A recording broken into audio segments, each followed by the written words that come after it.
After exploring this issue deeply for the last 2.5 years writing this book, Donna and I came up with a definition of collaborative intelligence is the measure of our ability to think with others on behalf of what matters to us all. And to access that intelligence, we must learn to dignify one another's differences in how we think and use them to face complex challenges. So why this is so important now is because we've all been trained and educated for what we call a market share economy. This is where things have value, where we're all trying to be the smartest person in the room because that means we're going to get promoted. And what we're shifting to is this mind share economy. This is where value is based on ideas. In a market share economy, if I have one thing and I give it to Donna, then she has two things and I've lost that one thing. And that creates a whole mental set around that.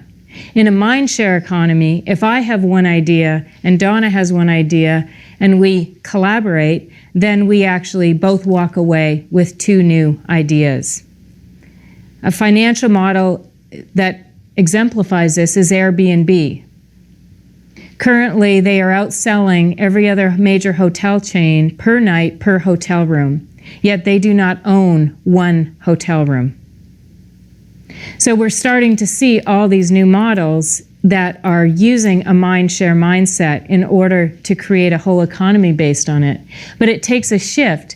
And in fact, we actually need both. But what we don't know how to do is create this mind share mindset, which is based on fully collaborating. Another awareness that Donna and I had as we started to dive into this material is that most people are using collaboration as a buzzword, but they don't really understand what it means and what it's not. So in our definition, collaboration is not teamwork. It's not getting along, and it's often mistaken for that. Collaboration is really a verb, meaning it's an action, meaning you find it and then you lose it. And then you find it again, and then you lose it.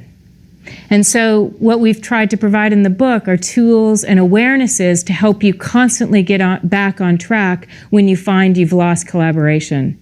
Because you never achieve it and then hold on to it forever.